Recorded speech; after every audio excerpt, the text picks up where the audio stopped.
Good evening, gentlemen. I'm going to talk to you about a very important topic.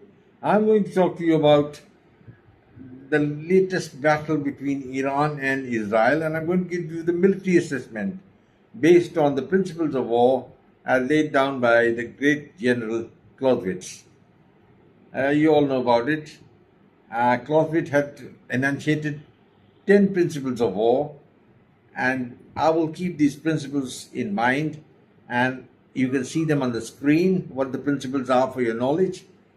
And this battle between, or rather I will say skirmish between Israel and Iran, I will assess in that light.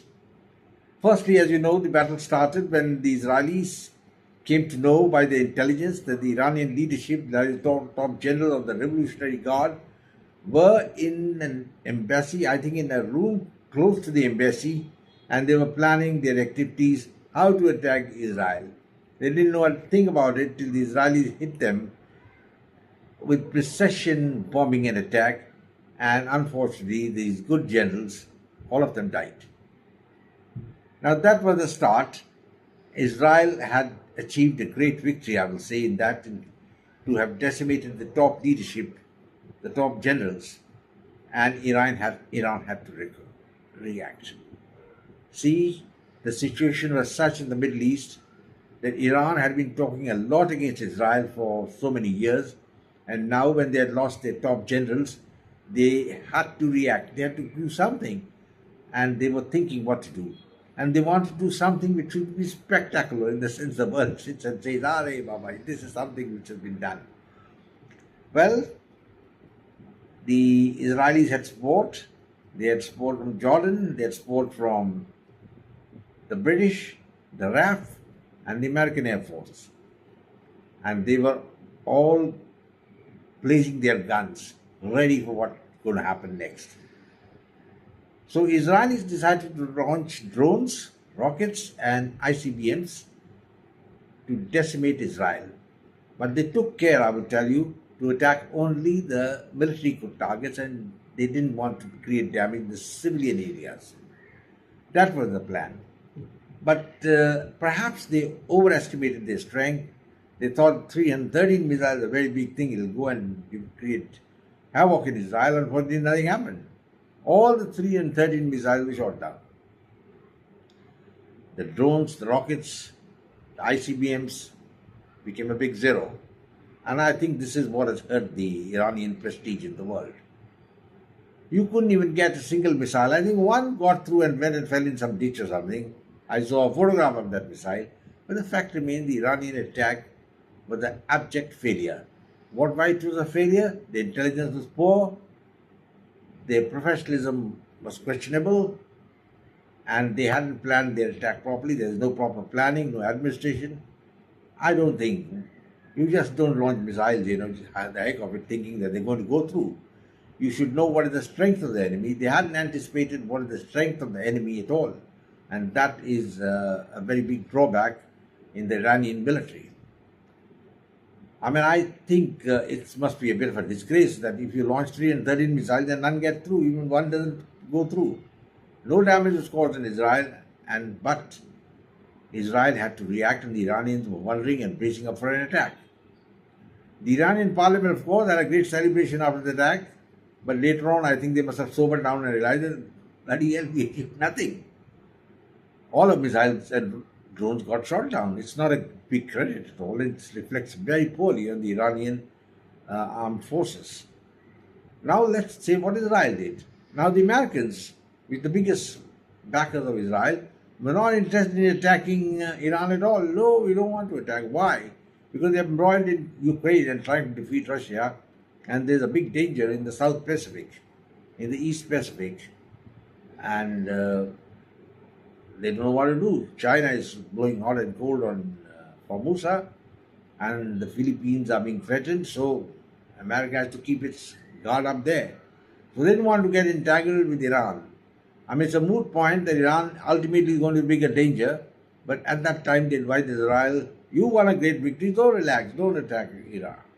But the Israelis had to attack, and they did.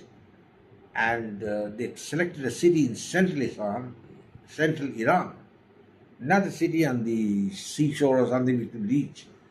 They attacked a city in the heart of Iran, that is Isfahan. And this is a great tribute to Israeli intelligence and their military professionalism. The attack was carried out by the F-16s, and they launched some drones also, and there were explosions heard in the city all over, but they did not attack the Iranian nuclear assets. I think it was a deliberate attempt just to show the power of the Israelis, and also because the Americans were sitting at the back, and leading them in. Don't do it, don't do it. Anyway, everything was safely done. All the planes returned, and Iran couldn't do anything despite the air defense system given by the Russians, which was there. I don't know how they couldn't shoot down a single F-16, and the net result is that the Iranians don't have much of a face to show. Now just imagine, Iran launches the attack, 313 missiles, a big zero, and now the Israelis attack and they are successful. So Israeli intelligence was good. They knew everything. In fact, I have been told that when the Iranian missiles took off, the headquarters in England and the United States and Israel in real time came to know about it. And there's something called Operational Readiness Platform in the Air Force called ORP. These had already been activated and they were ready for these missiles. And all of them were shot down. I think Iran never knew when the attack will come. Their defenses were poor, that is as far as the Israeli attack is concerned. Their defenses were poor, and I think their professionalism was lacking. And they couldn't shoot down a single F-16. Now F-16, I can tell you, a wonderful fighter. It's a plane which is the best fighter in the world. I think maybe the F-35 is better, but F-16s are bloody good.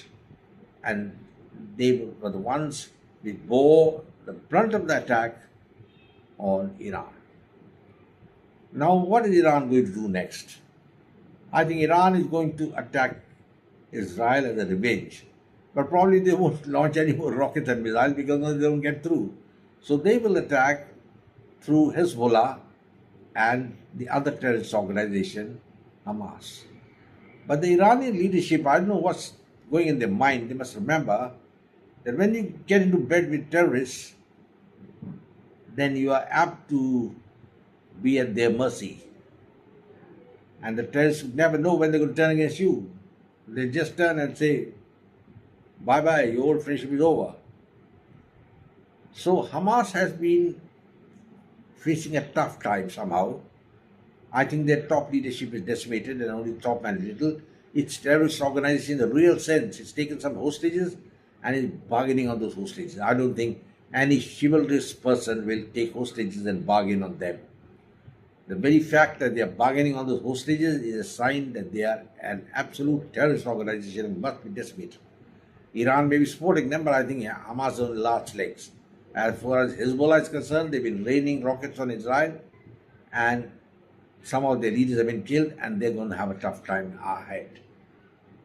As far as Iran is concerned, they'll have to think twice because many of the Middle East countries are not with Iran, in particular Jordan, United Arab Emirates, Saudi Arabia, I think, and Egypt. They're not with them. And who is with them? I think nobody other than maybe Turkey.